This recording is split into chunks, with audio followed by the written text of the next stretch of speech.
Hey everybody, thanks for joining us for the Hardwood Hoops Hangout. Got my man Meek Mill, 1981 on here. We're just going to do the dynamic duo this week. We're going to cover all things NBA for the last week. We've got NBA buyouts, NBA season high in scoring for a couple players, and talking Golden State Warriors and some other things as well along the way. So we're going to roll in, starting with the buyouts. But before I do that, real quick, I want to let everybody know we got the chat room up and running finally. No technical difficulties there. So if anybody has any questions, anything like that, any comments they want to throw out that they want us to answer or talk about on the broadcast, hit us up in the chat room, and we'll try to monitor that and answer what we can throughout.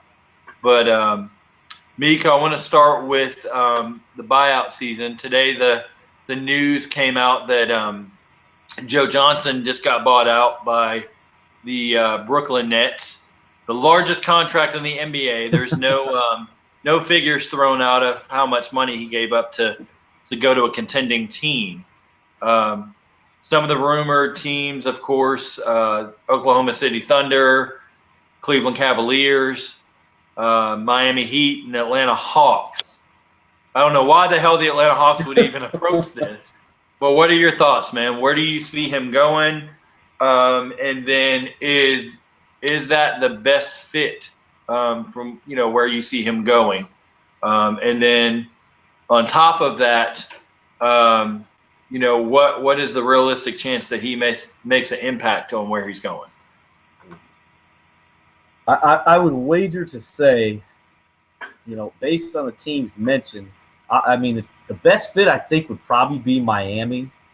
He could come off the bench, be a nice, he could give Dwayne Wade some more rest, and then on games you want to rest D Wade, he could come in and spot start for him and hit some shots. OKC, I mean, he could be a nice veteran. You could put him in the starting lineup, bring waiters off the bench, but I don't. That just ISO Joe. I don't know if that's a good fit there, because you already got two guys who are going to take a lot of shots. But I mean, they wouldn't need him for that. I mean, so maybe just be a good veteran leader, hit some outside shots for him, give him a nice little post presence, because he can post up pretty good. You're not going to get a lot defensively from him. But best fit though, I would say Miami. Okay. And if he could go back to Phoenix Suns, Joe Johnson, maybe he could go to Golden State. Team up with maybe the biggest of all the buyout signings, Andy Varejao. Uh-oh. Yeah, I like that signing. Okay. That's the one I like the most, because with Festus Ezeli maybe out for the season, he basically takes that role. He could do exactly what Bogut does for the most part. He doesn't need a lot of shots. He's going to be physical, play good defense, rebound. So I think that's a nice pickup for them. Okay.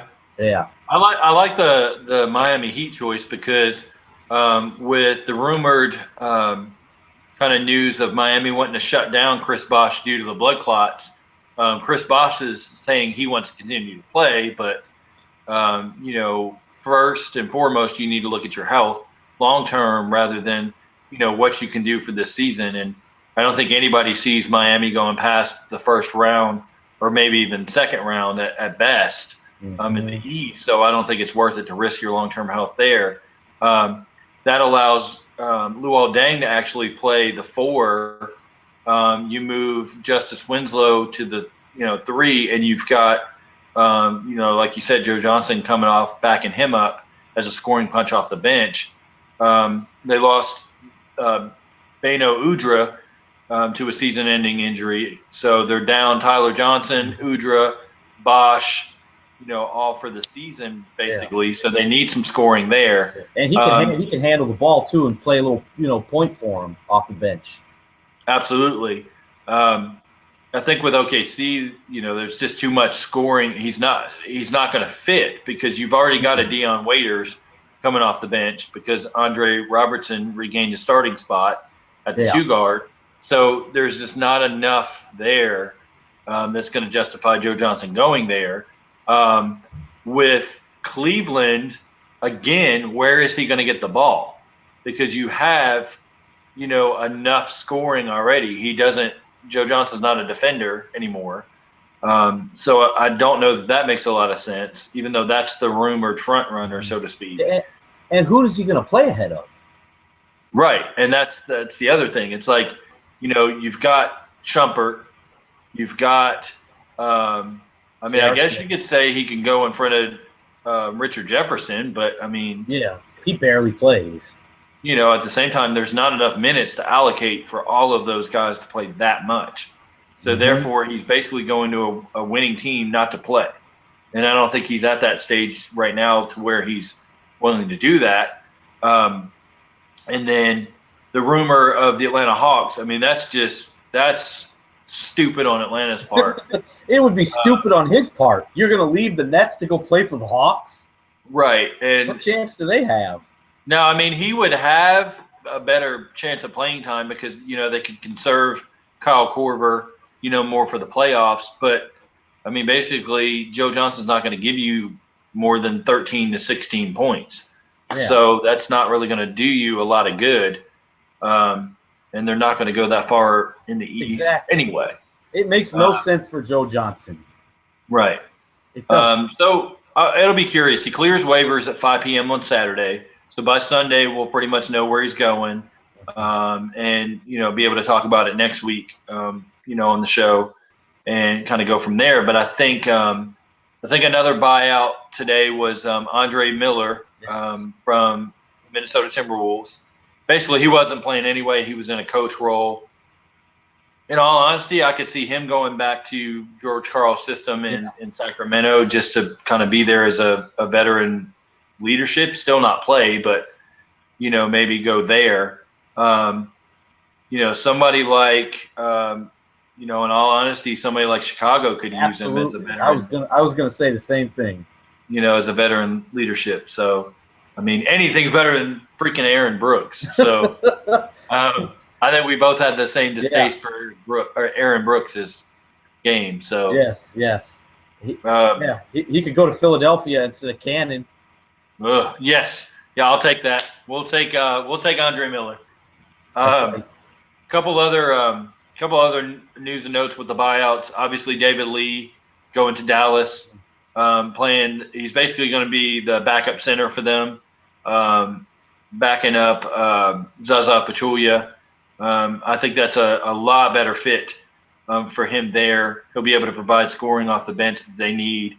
They can kind of limit Dirk's minutes to get him fully rested for the come playoff time. I wish Lance was on here. He could elaborate more on his Mavs. But another big buyout, which we talked about before the show, think it's the biggest impact is Andy Varejao. So I'm gonna let you elaborate on this, what you were talking about with me before the show. Oh, Varejao? Yeah. Yeah, I think it's a good pick. It's just a beautiful signing for Golden State with Festus Ezeli. He's out for maybe the season right now with the knee surgery he had a couple weeks ago. So he can step in and play that same role, and he can come in and do like I said, what Bogut does. He's just a little older than Bogut, but he gives him toughness. He gives him defense, rebounding. He can make a 15-foot jump shot if he's open. And he'll get a couple opportunities with the guys they have on the floor. I think he's really going to help them out. He's a nice veteran presence in the locker room. Been to the finals twice. So, he's a much better option than Jason Thompson, who they let go. Absolutely.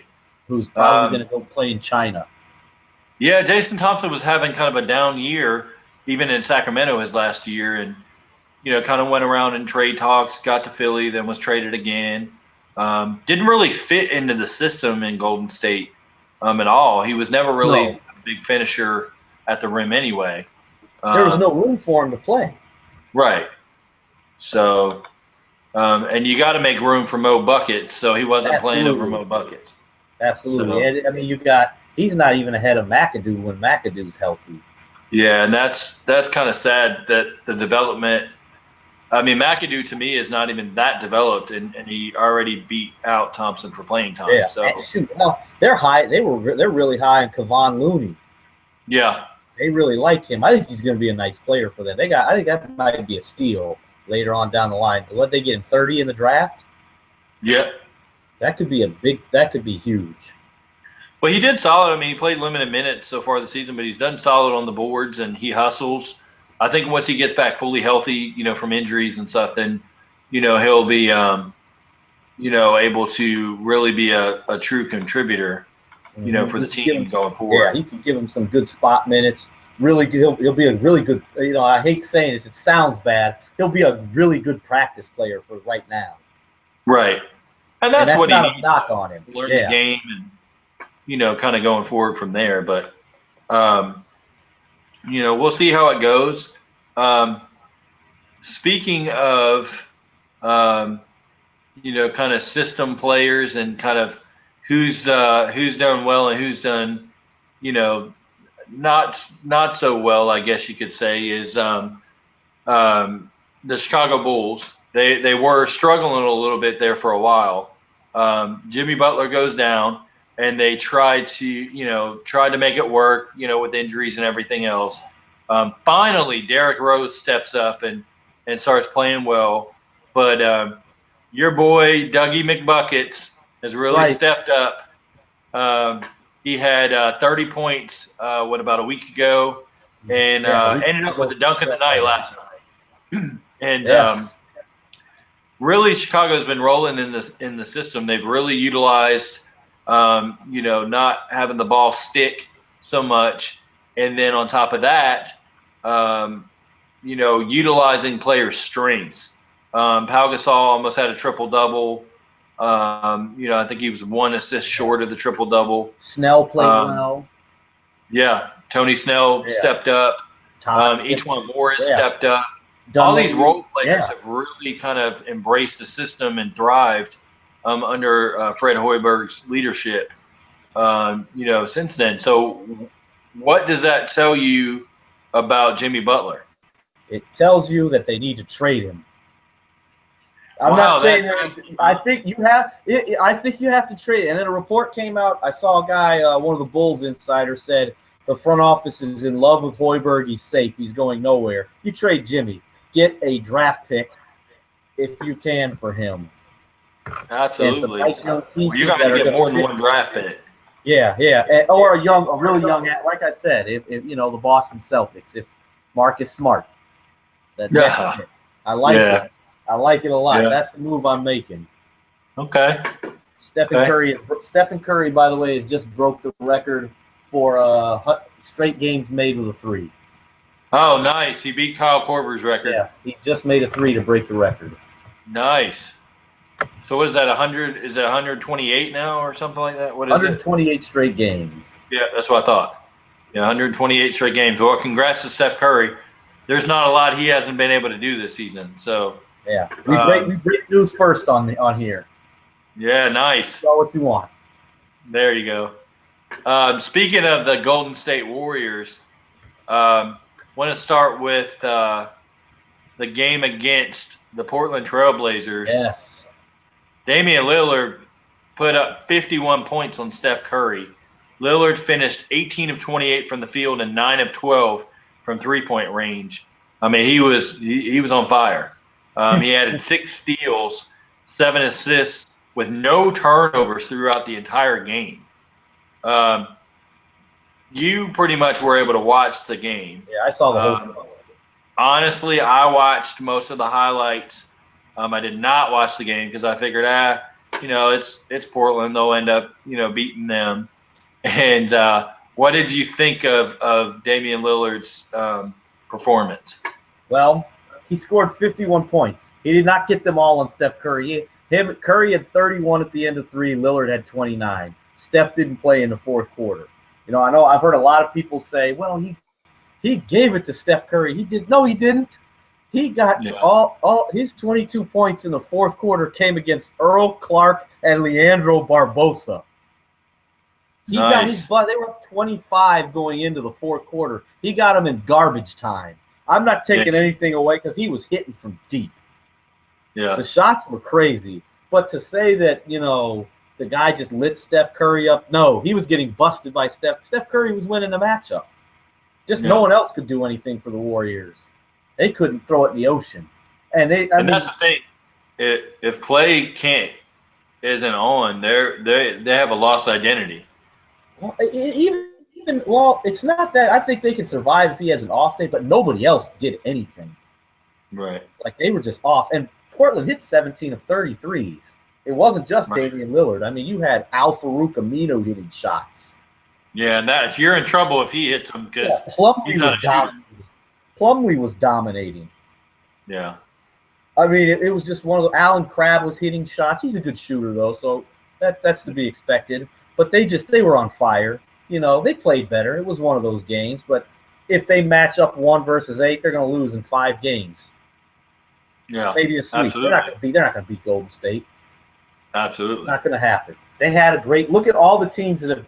If you look at all 5 of their losses, the only really good team they've lost to is Dallas. Yeah. You lose to Detroit, below 500. Milwaukee, a below 500 team. Portland was like right at 500. That's 3 of their losses right there. And then Denver, below 500. They're getting caught on trap games. Well, let's throw out our predictions. Are you still good with them winning 73 games, or absolutely think it's going to happen? Yes. Think so? Yes. Okay. And the big thing will be, and we can give a little, just talk about this weekend. We got the Warriors at OKC Saturday primetime ABC. 8:30 Eastern, I believe, is tip off. I'll be watching. Yeah. So we all need to check that out. That'll tell us a lot. I think they're going to go in there and pound Oklahoma City. I think it's going to be a beatdown. It would have to be a magical night by somebody like Serge Ibaka and Enes Kanter to be able to literally put up 25 or 30. Right. I mean, look, Kanter had a magical night the first time and they still lost. Yeah, but they need 4 players to really step up. Yeah. Because only having Westbrook and Durant, I mean, that's not going to do anything. Yeah. That's their version of Steph and Clay, and it don't match. And I like Durant and I like Westbrook, but they're not out-dueling Golden State Warriors by themselves. No. They might out-duel Steph and Clay and get more points than them, but that's not enough. I mean, they've got to utilize Kanter. They got to get Anthony Morrow some shots. And you know what? Let Cameron Payne do some things. I like him. He can play. He's actually been pretty good. He was more to me like a 2 guard coming out, but he's really kind of developed as the point guard, for the team. I mean, he got DJ Augustine traded. So basically he got the backup reins there, and he's really excelled with it. Speaking of the Thunder, they got pounded by the Cleveland Cavaliers, so that doesn't say much for the Thunder playing the Warriors this Saturday if they can't even beat the Cavs. I don't know how many really good teams have they beaten this year. I don't know. I don't think that there's been very many. They're not consistent. I'll say that. No. The main thing they rely on is going back to Scott Brooks of, basically two men carrying everything. Mm-hmm. And they're not going to win with that because teams know how to remedy, playing against Durant and Westbrook. So it's kind of like if nobody else is going to step up, that's why I said Ibaka, Kanter, you'd have to have a Dion Waiters or Cameron Payne really lighting it up. Randy Foye making some shots. Yeah, Randy Foye is going to have to step in and play some actual minutes. I think, and this is just me, they've gone with Dion Waiters the entire year. He's been hit or miss. Why not give the minutes to Randy Foye and see what he can do in that spot? Yeah, what was the point of trading for a veteran if you're not going to use him? Right. And I just feel like, they're enamored, like they feel like they're obligated to play Dion Waiters. And to me, he's nothing but, he's not able to get to the rim. He can't hit from mid-range, so he's so streaky, why not try someone else? Yep, absolutely. And I think I said it last. I'm a huge Dion Waiters fan. I actually really thought he was going to be a good basketball player, but he just has not. He just hasn't been able to make the jump. He had a really good rookie year, pretty good second year, but after he just kind of, he started to get a lot of hype going on. ESPN, I said they named him top 5 shooting guard going into last year, and it seems like it got to his head. Like, yeah, I know he works hard because I've seen some of his workouts. So he works out in the off season, but it just doesn't translate in the game. Like, it's not, and I don't think he's not a bad guy. I think his basketball IQ is extremely low. Right. He's J.R. Smith without a 3-point shot. Yeah, I could see that. If Dion Waiters would concentrate more on the defensive end, because he could be a really good defender with his size. If he could concentrate on that, he would be in the game. But he doesn't want to. Yeah, exactly. He wants to score a lot of points. Out there, LeBron calling for the basketball. Come on. I know, right? Yeah. I think Lance mentioned it last week. Yeah. Well, real quick, I want to shout out. We got the chat. We got some guys in the chat room. We got my man Orlando Till and my man Milos 2325. Appreciate it, guys. Thanks for checking us out. Like I said, if you guys have any topics you want us to hit on, hit us up in the chat and let us know. We're going to keep this going for a little while longer, and just let us know if there's some topics you want us to touch on. We'd be glad to touch on them and want to hear your thoughts as well. So hit us up. Sticking with Golden State real quick. We talked about this kind of right before the show. Steven Jackson came out, and we all know Steven Jackson from the Malice in the Palace. That's what he's most known for. He came out with the comments that the 06-07 Golden State Warriors would beat the 2015-2016 Warriors. I think there ain't a shot in hell that they would even be able to compete with them. The 07 Warriors, if you remember, were the team that knocked out the Dallas Mavericks in the first round. Sorry, Lance. Yeah, sorry, man. Sorry we had to bring that up. Don't turn off the show after hearing that. But they got knocked out in the conference semis by the Utah Jazz. I mean, they finished third in the Pacific Division with a record of 42-40, but it didn't really, translate after the We Believe with Baron Davis and company there. What do you think their chances would be to, take out the current Warriors team? I think my chances of becoming the next Santa Claus are better. I'm just saying. Yeah. I know, right?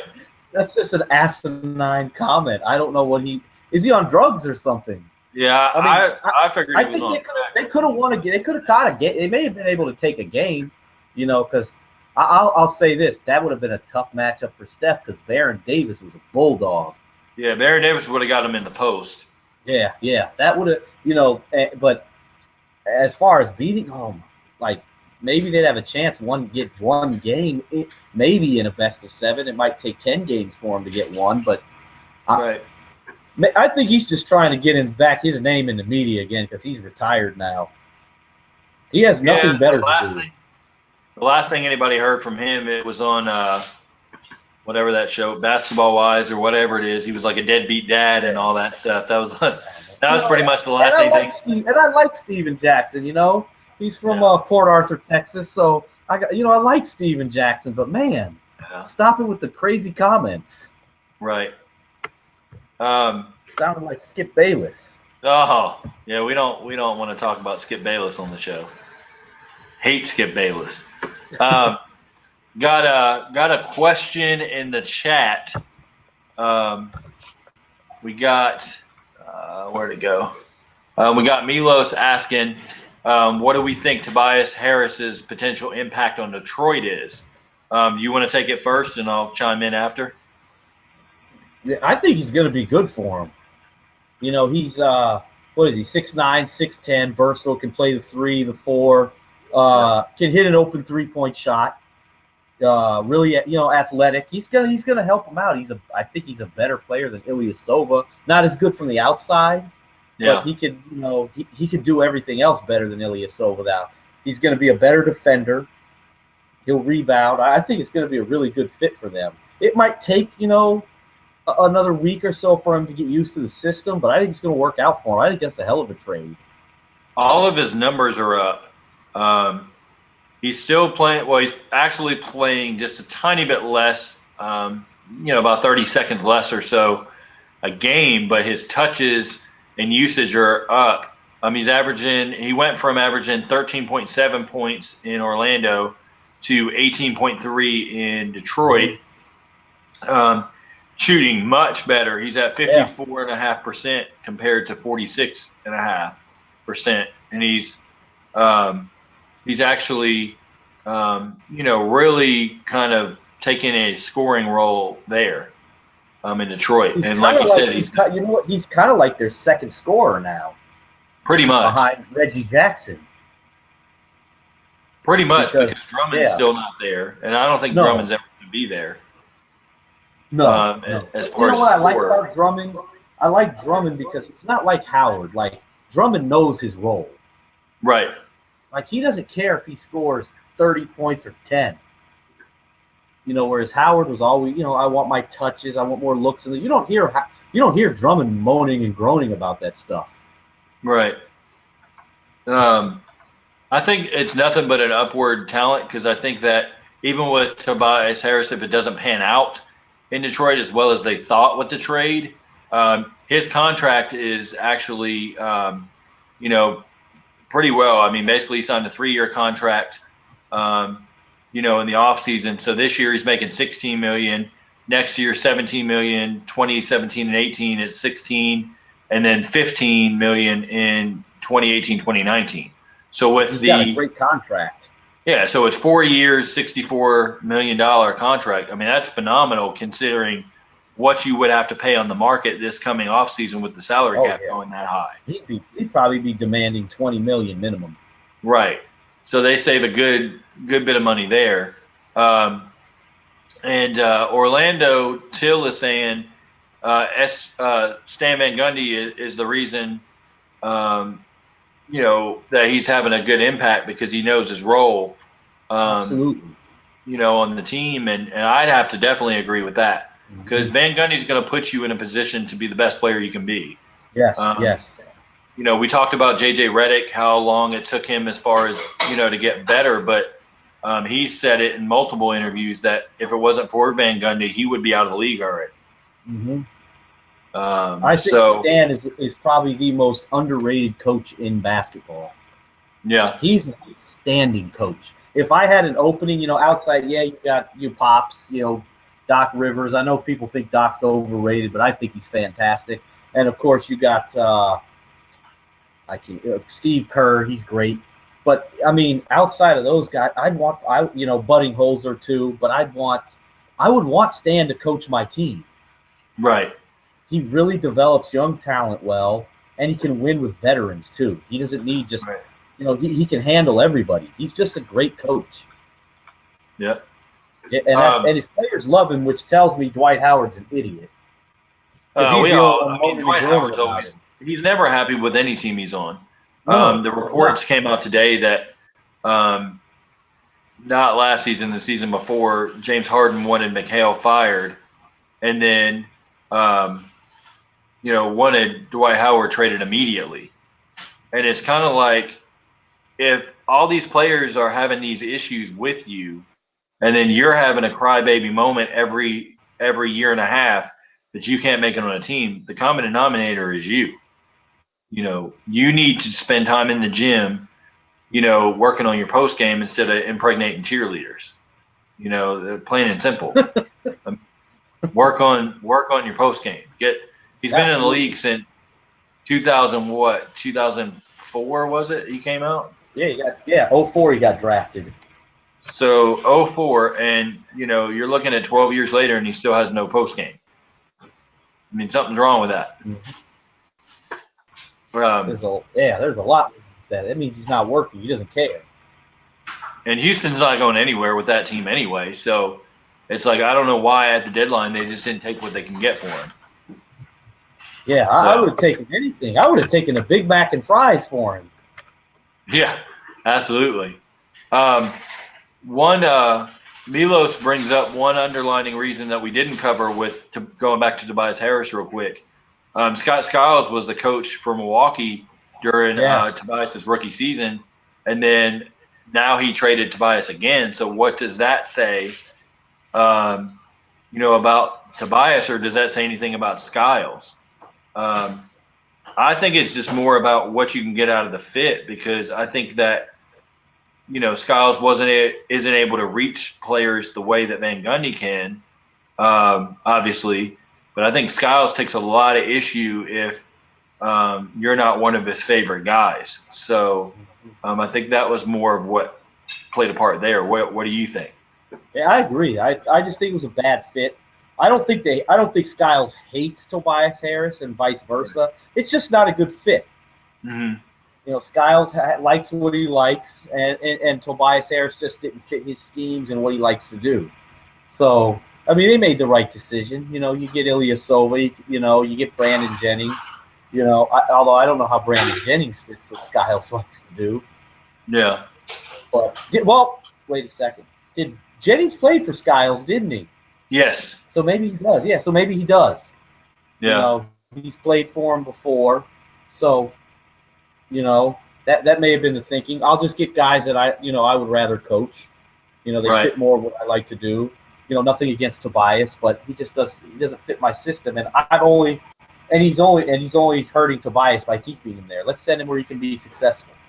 Right. I think with Skiles, I think he's kind of mellowed out since his Milwaukee days, and of course since his Chicago days. But I think based on, he's going to have to get, he's gotten the most out of Evan Fournier. He's getting better production out of Victor Oladipo, and then of course Nick Vujicic having a career season.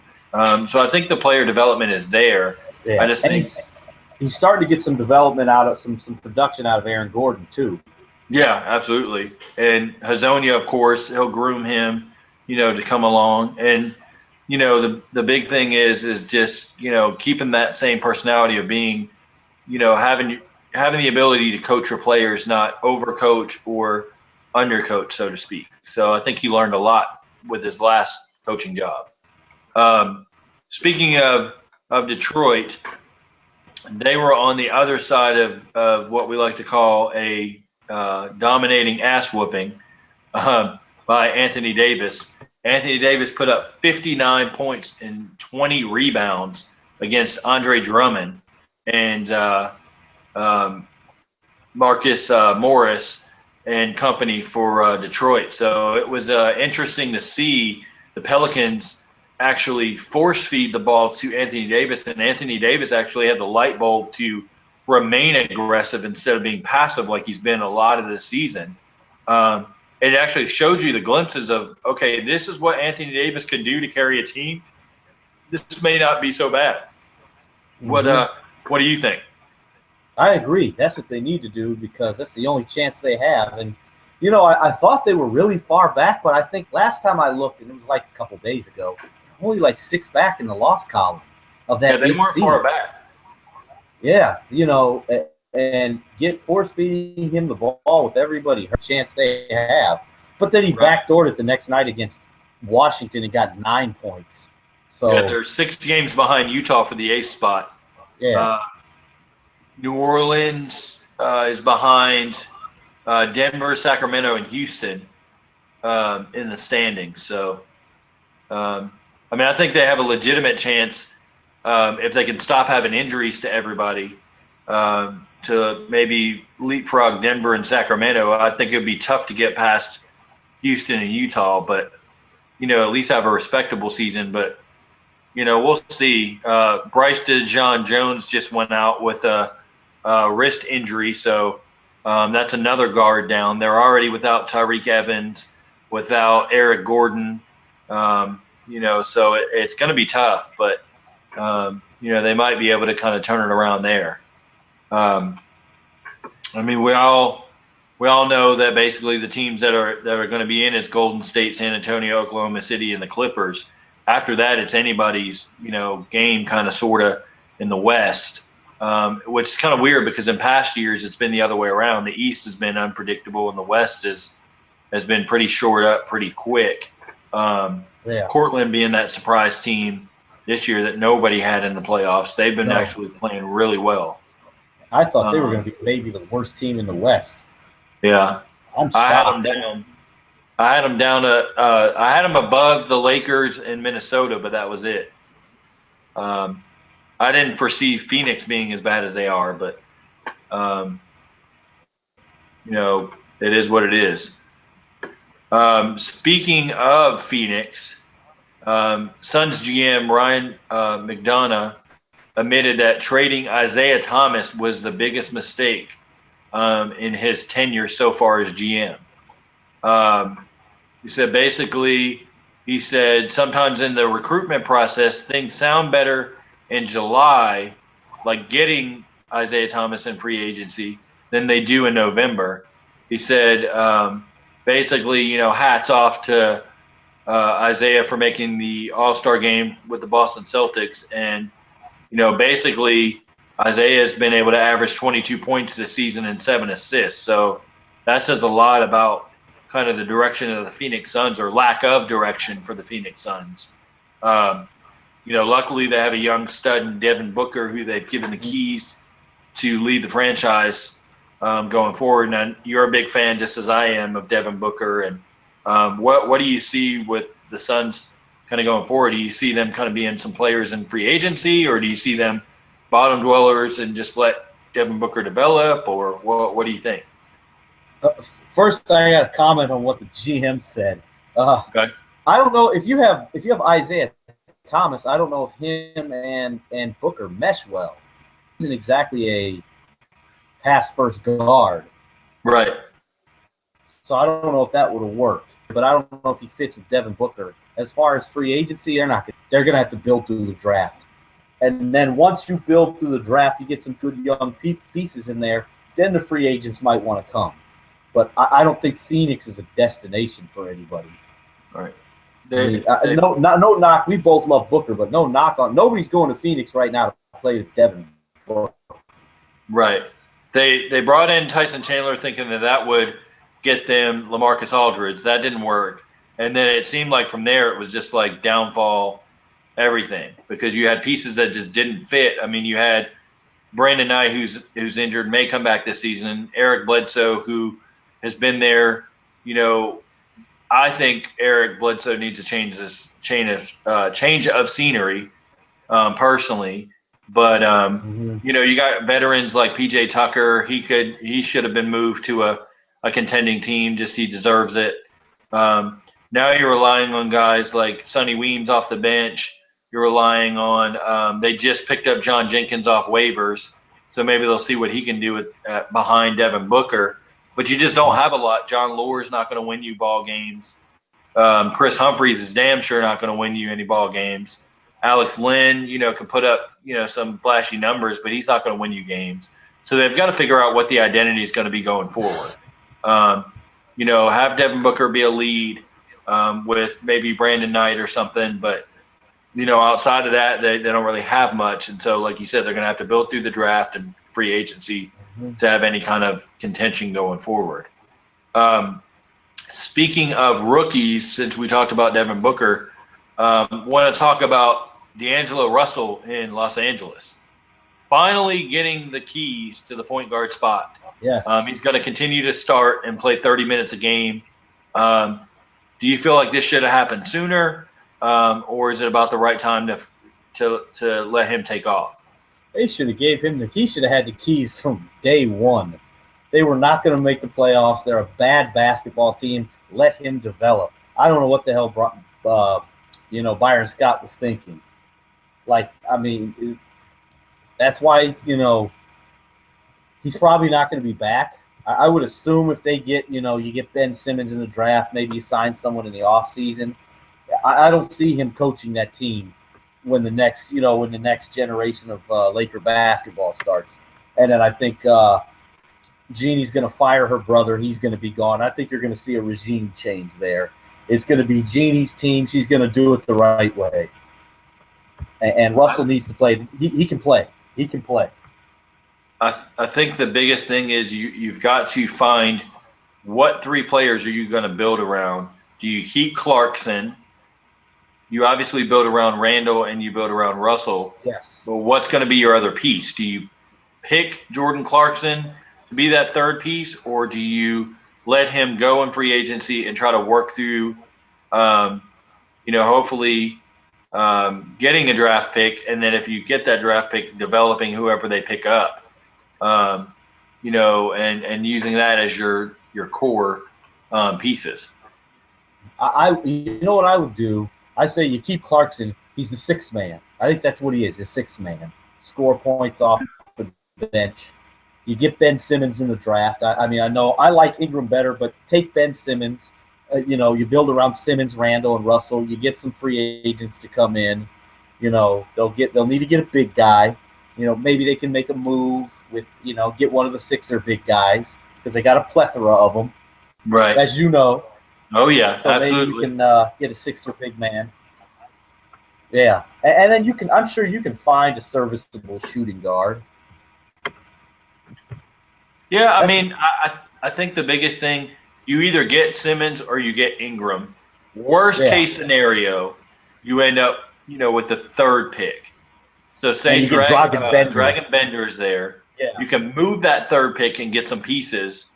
Say a team's looking to rise, you can get some pieces later in the draft and kind of build around it there and still have a legitimate draft. It's going to be a strong draft. And there's going to be some 2nd-round guys that are going to contribute. And there's 2 names. They'll probably go 2nd round. Maybe they'll jump to 1st with workouts. Daniel House out of A&M and Sheldon McClellan out of Mines, those 2. Yeah, because right now they're both mid-2nd rounders. Yeah. Watch those 2. Okay. And I think maybe he can move his way up into the 2nd round is Suleiman.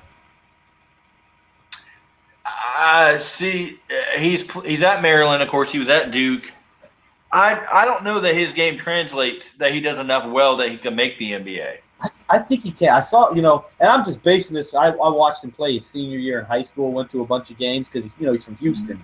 The kid can play. I just think it was I don't think the college game is meant for the way he played. The dude can ball. Give him the basketball and let him work. He can handle it. He can shoot it. He's got, he's long. I think his game is better suited for the NBA, actually. I really do. I think he can play. You know, and he's, and a buddy of mine knows him really well and said, a lot of that crap coming out about him, this and that. He's a good kid. Said he's a really good kid. And he's intelligent. He went to the top prep school in Houston. You can't be an idiot and go there because obviously the twins were there as freshmen and they didn't make it. Right. And we know why. And it's obvious why they left. One of them, he failed his entire.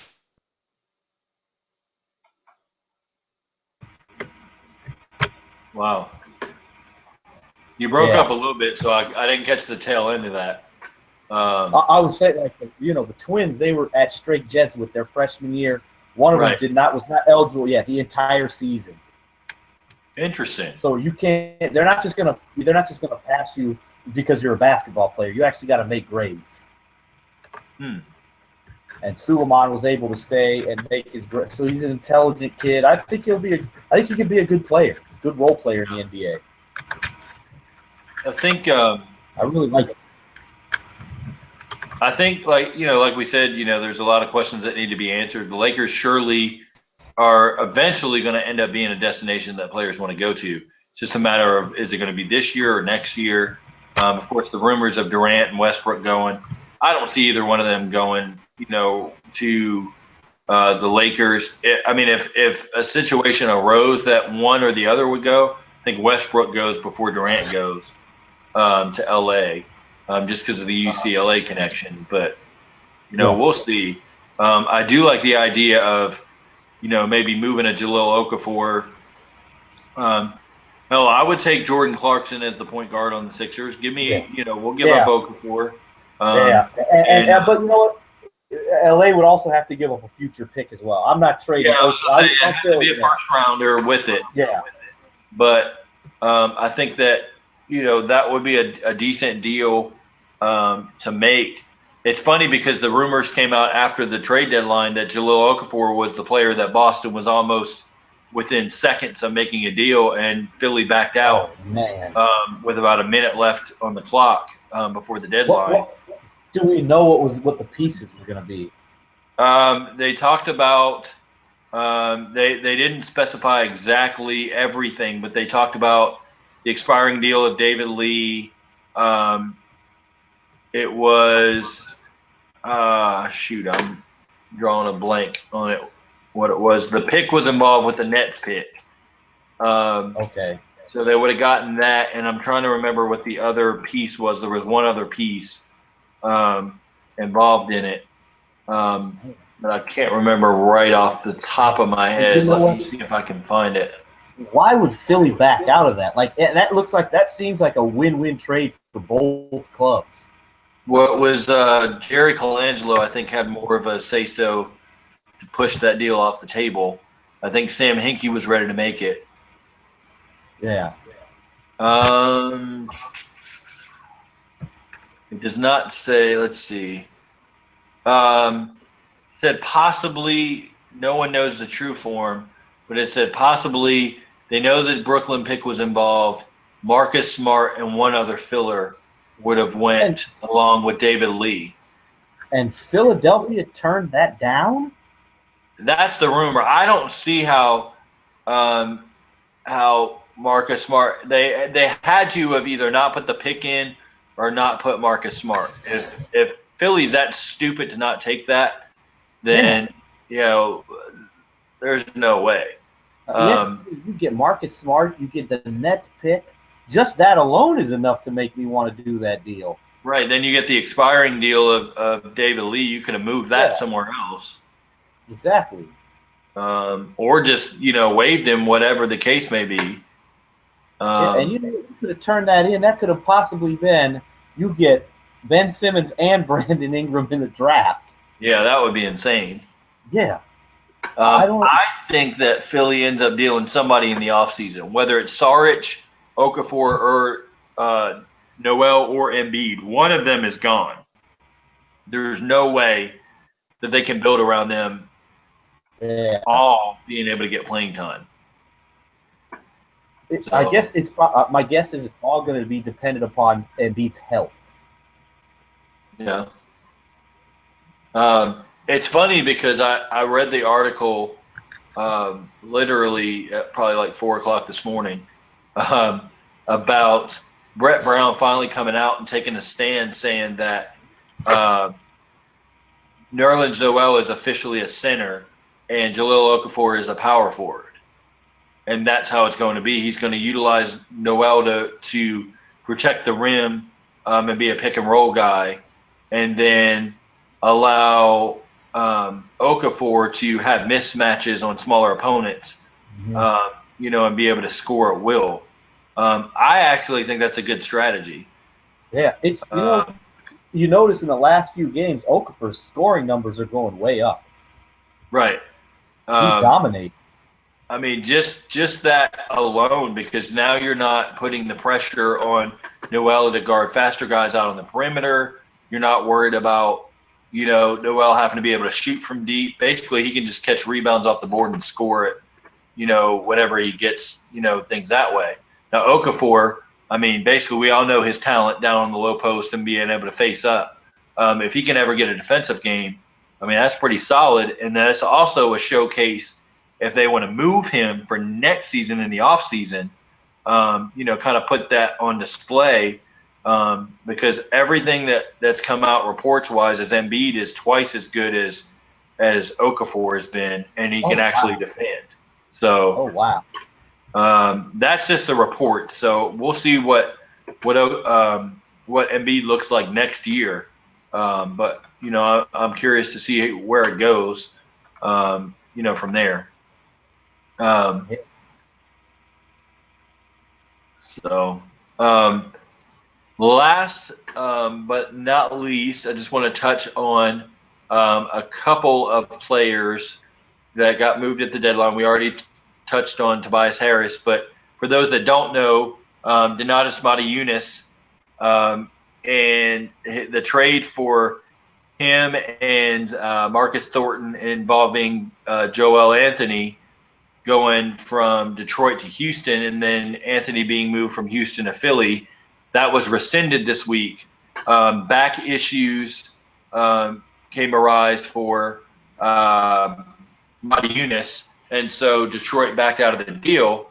The funny thing about that is that hurts all three teams in reality because, basically it shows or three people involved because Motiejunas, now it shows you coming into a free agency season where you can't stay healthy. If there's red flags, we're not paying you money. It has Houston basically paying the luxury tax again.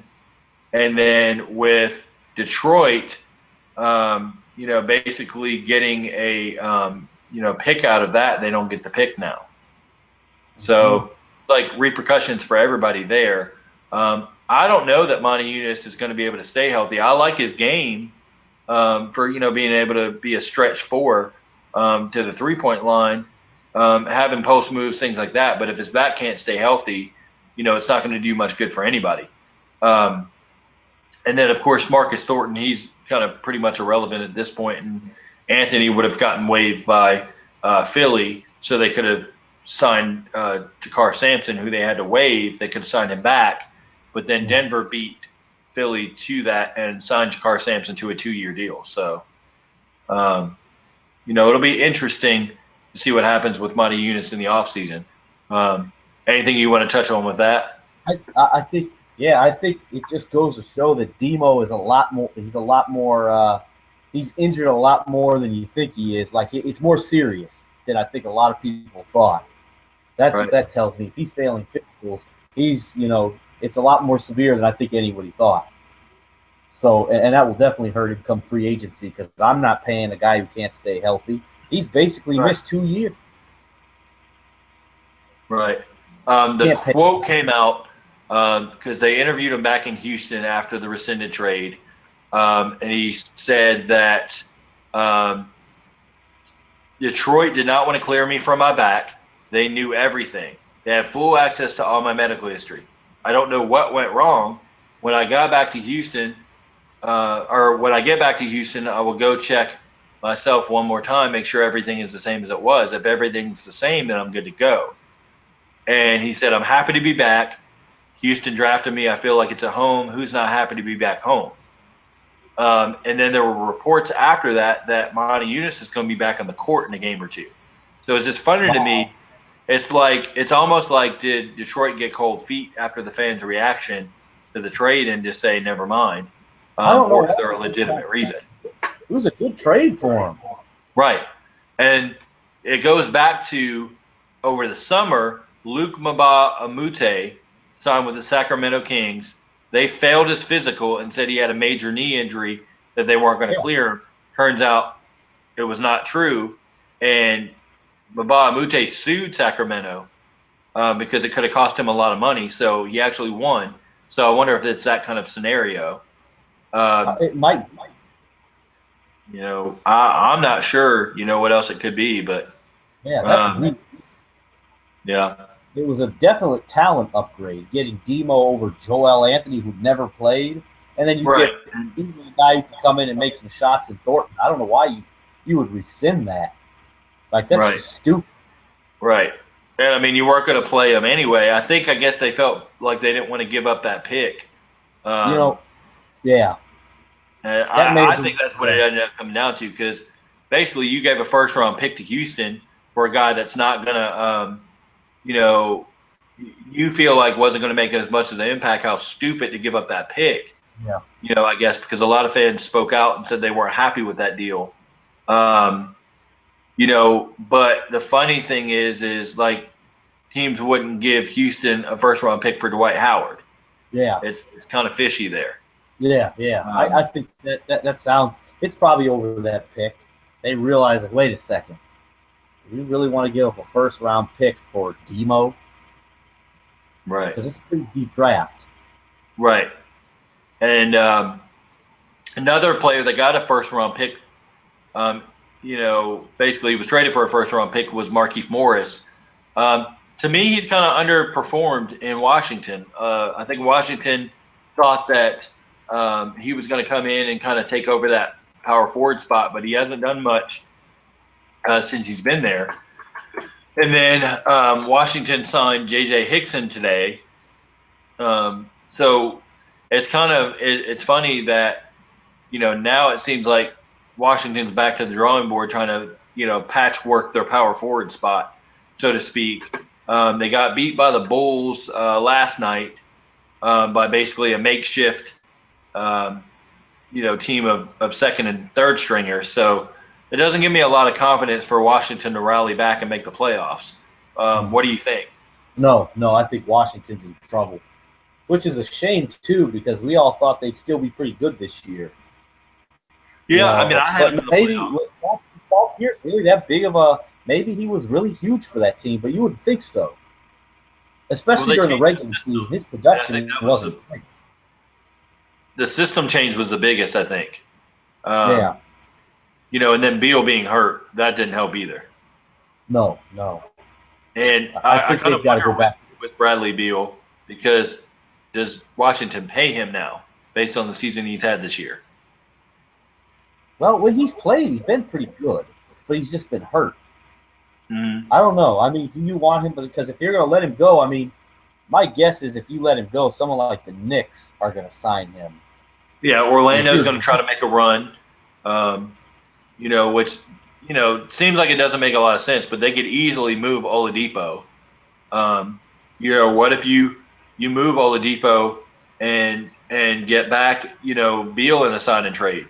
I mean, I think that's actually a decent trade because it allows you to have Oladipo as another ball handler. He's a better defender, and he's able to take the pressure off of John Wall there. In Orlando, Bradley Beal would allow Alfred Payton to set him up more as a spot-up shooter, more of a off the ball, getting it, in a curl situation, being able to score off the dribble, putting Beal in a better position there. So I think it actually works out for both teams. Absolutely.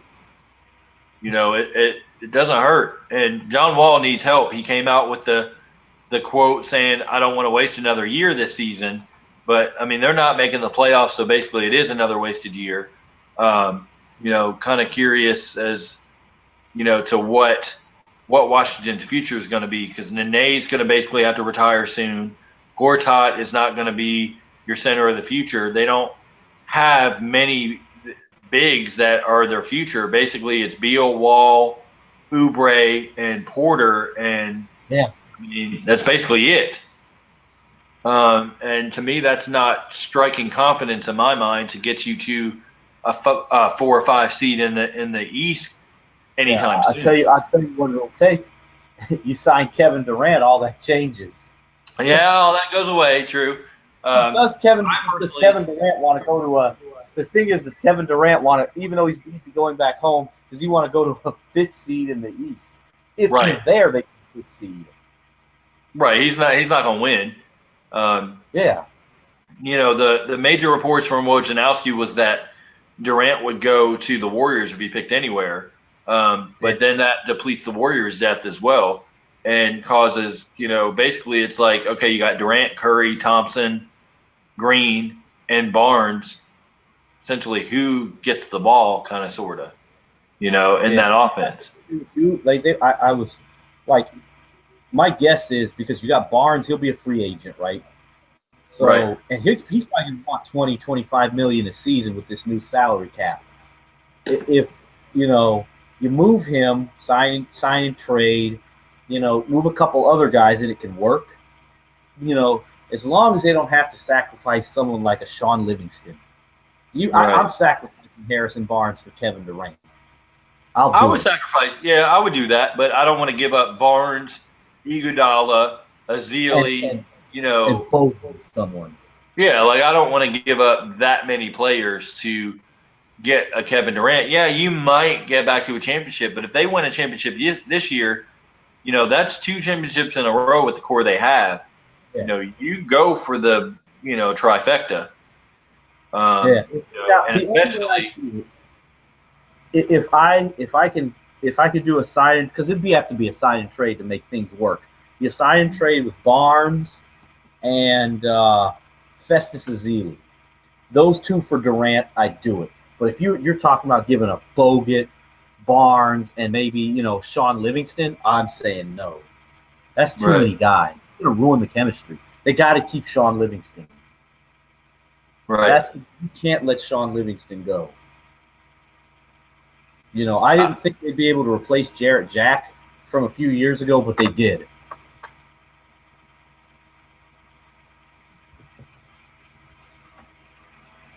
Uh-oh. You there, Matt? I'm here. I'm here. Yeah, you went out for a second. Sorry about that. No, it's okay. Trust me, I had the gremlins the last couple of weeks, so no worries. The gremlins are going to be on me till Tuesday. Oh. All right, so this is what it's saying. Is signing Kevin Durant would carry this risk.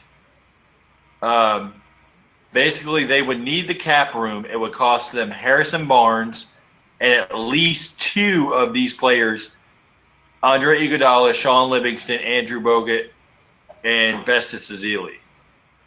And they would have to offload those 2. Then they would have to attach 2 future first-rounders to even get in the ballpark of that. So just hypothetically, if you keep Livingston and you keep Bogut, do you give up Iguodala, Barnes, and Ezeli just to get – and then 2 first-rounders just to get Kevin Durant? Do you make that deal? No. I'm probably in the minority on that one. I say no. Okay. That's too much. I think that's way too much. I think basically it kills your depth. You can't rely on someone like a Kevon Looney that fast. You can't rely on, Varejao coming back. I mean, he's coming off the Achilles injury. He's not going to be able to, give you much next season. Yeah. I mean, it's a lot to mortgage to say, okay, Green, Thompson, and Curry can mesh with Durant, and basically we have no bench. You basically bring back Livingston, Ian Clark, and Brandon Rush, and that's your bench. If they made that deal, would they get their draft pick this year? Obviously, they would, because free agency will start in July. If you can keep this year's first round, they'll get the 30th pick. But if you can get a guy like Sheldon McClellan or Daniel House in the draft, then maybe I'm 75-25 on it. 75 no, 25 yes. Because you could get, they got Draymond Green in the second round. If you can get a guy in this year's draft that you feel can come in and play the backup 3 spot, like Iguodala, maybe if you have to give up Iguodala, Festus Ezeli, the picks and Barnes, then maybe you do it. But that's if I think this year's draft may be big. To who they I would be hard pressed to get rid of Iguodala, no matter if he slows down as he's getting older or not, because you have the veteran presence. He can calm the team down. He's able to hit big shots, out of nowhere, and he can defend. Yeah. So on the side of OKC, though, I still don't think that does anything, for them, because even if you look at, say they get Harrison Barnes, say they get Iguodala, those 2 paired with Westbrook, I mean, that's basically Westbrook playing like when Durant was out most of last season, where he's taken 80% of the shots and they're basically a one-man show. You can't win with that all season and make it anywhere in the playoffs. But in there, you have to think in there the way they're thinking. If we know we're going to lose Kevin Durant, we got to take that trade. Right. I just don't know that I would want to get back. I would actually, decline that trade because, if they had to do it like a trade, because I would want to move Kevin Durant for more than that, because I would want somebody like, you got to give me Draymond Green or something, because I can't look at that's not they're not, but I'm from my side of things, I would look at it as all I'm getting is Harrison Barnes. Like, Harrison Barnes is going to give me 12 points a game. Well, if Harrison Barnes if that trade were to go down, Harrison Barnes is probably the number 2 guy. So you're probably looking at 18, 19 a game.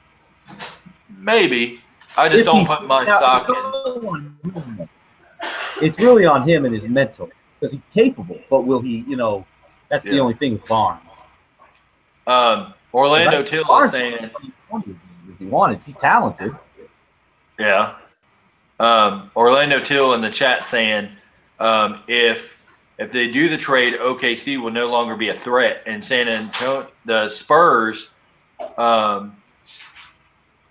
doesn't make sense there. The Spurs might lose their talent level to age. Oh, I guess what he's saying is it still keeps Golden State on top. Which, yeah, I mean, if you have Durant, you're still going to go pretty far, with the team you have. I just don't know if there's enough shots to go around. Do you get the magical Steph Curry, nights, or are there nights where he's going to fade to the background and give it to Durant? Does that work for both guys?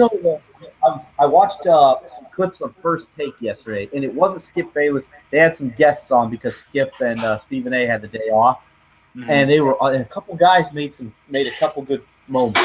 Kevin Durant gets knocked because he defers to Russell Westbrook sometimes. Well, if he goes to Golden State, he's in a perfect position. He can defer to Steph and Klay Thompson. He doesn't have to worry about all that stuff, and no one's going to knock him. Steph Curry's the best player in the league. So what's wrong with deferring to the best player in the league? Yeah, but then you always have the naysayers because they're going to say there's Durant's not the player he was, and all that stuff. And I mean, I think it would fit well. I just wonder where you would see Klay Thompson and where you would see Draymond Green, in their games. It doesn't allow them to flourish. I think Draymond Green would be okay because he just does so many other things well. But I think actually it would help Klay Thompson. It's crazy at size. Shots would go down, but his look, he'd get better quality shots. Better efficiency. Yeah, I think he may drop from 21 to 18. Yeah. But he won't take as many shots. His efficiency will go way up. Right. Same thing with Durant and Curry. It's like, if it all works perfectly. Durant's not exactly known as a selfish guy. Right, right. Well, he just wants to shoot all the time. Hell, he defers to Russell Westbrook, so. Right. And he doesn't have that kind of personality, which, is why I guess Golden State would be a nice fit because I don't see Durant as that guy. Give me the damn ball. Like Westbrook, when he's on the line, he wants the basketball. Absolutely. Yeah. Durant doesn't seem like that guy. Well, I think we're going to kind of wind it down here, as far as this week's show. Do you have any topics you want to touch on? Just kind of have an open session for a few minutes and touch on anything? I don't have anything, but what I do have is a score. We have Magic 63, Warriors 59 at the half. Oh, wow. Yeah, the Warriors have turned the basketball over 12 times in the first half, and that's the difference. That's the same thing they did with against Portland, though. Yeah, but Orlando's just not as good. Right. Orlando's shooting 42% from the field. So Fournier's doing pretty well. Yeah, my buddy last night told me this would be a trap game for Golden State. You come off a big win in Miami, close game, and then you got to play Orlando the next night. Right. Kind of like when they beat Boston and then lost to Milwaukee the next night. Oh, right. Because that seems to be what happens to these guys. They get these bad teams and they lose. When 3 of your 5 losses are to below 500 teams, it doesn't seem like they're getting up for teams like that. And anytime those other teams are playing the Warriors, they're going to be up. They're playing the champion, so you're going to get the other team's best effort every night. Yeah, Draymond Green's got 4 turnovers by himself.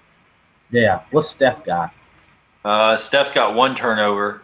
He's got 22 2 turnovers.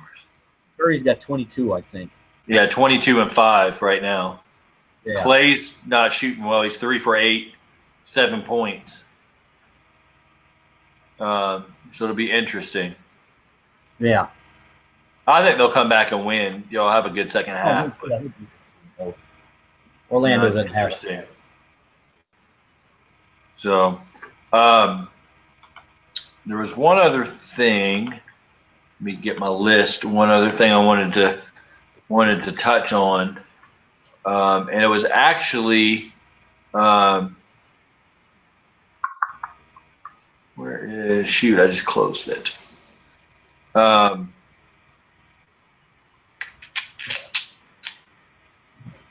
it! Hold on, just waiting on it to pop back up. Come on. Why am I it's taking so long. Oh, okay. Carmelo Anthony and the Knicks. Basically, Carmelo Anthony turned away a trade from the Boston Celtics at the trade deadline. We all know that Derek Fisher was an incompetent coach. He was way over his head.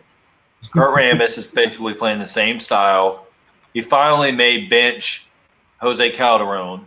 You don't really have much outside of Porzingis and Jerry Grant as far as to look forward to for the,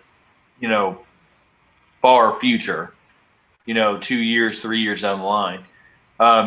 In your opinion, if you're Carmelo Anthony, do you waive your no trade clause and get yourself the hell out of there to a contender? And if you're in New York, do you somehow, some way, if he doesn't want to waive his no trade clause, force him somehow, some way to do it, just to get rid of Melo and maybe, start fresh with Porzingis as your main option? What do you do? I don't know how you force him to take a trade. I mean, unless you're trading him to the Golden State Warriors or something for nothing. I don't know.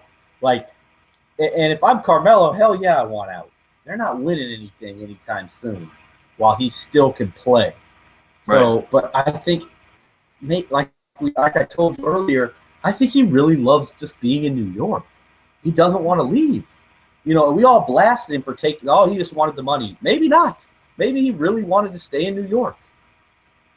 And you may not be able to, because, Boston would have picked up for them. He'd have a chance to win there. They've got young players, but he said no. So maybe, yeah. I think his wife might drive a little bit of the decision making. Yeah, that's true. That too. We can't discredit that. Because she's an entertainer in her own right. She's got her little fashion line thing going in New York. All her little friends. Friends with the Kardashians and all that stuff. So that's a cancerous situation in itself. But I think with Melo, he's got to decide this offseason. Okay, enough's enough in Detroit or New York. I've got to go. I wasn't able to make it in Denver. I didn't want to go to Brooklyn. I chose, basically get traded to New York. It's not worked. Where can I go now?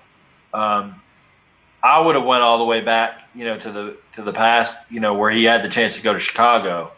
I still think, in my mind, that would have been the best fit for him to have played that power forward spot in Chicago. Yes. But, he didn't take it, and look where he is now.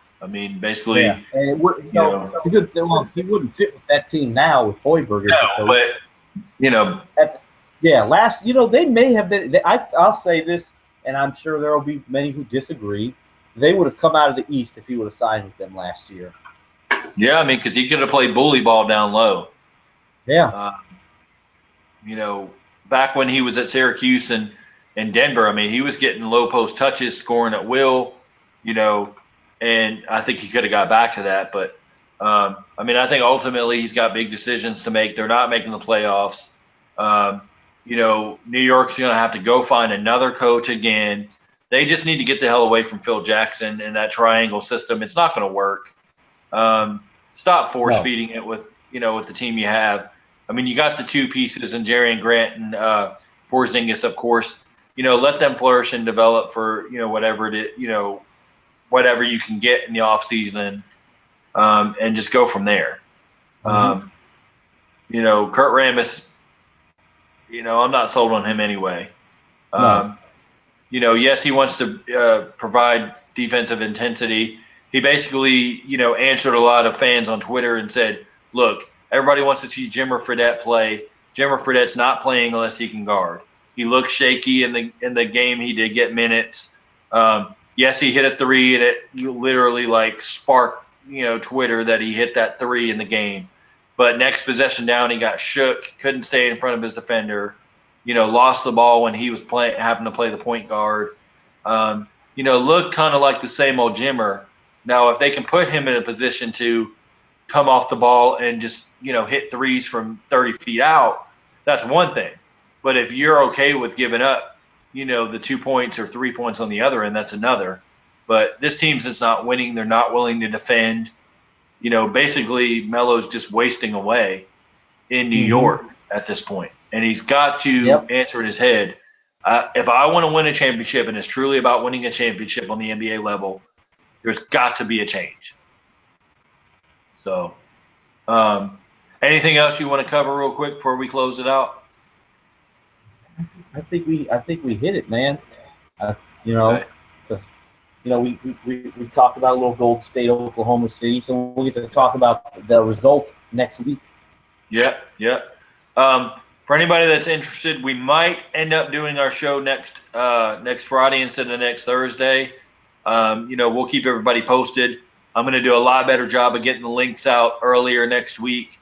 Work calls and getting all that craziness. I don't have time for much else. So we'll definitely do my best to get the link set up this weekend, get it, promoted as much as we can.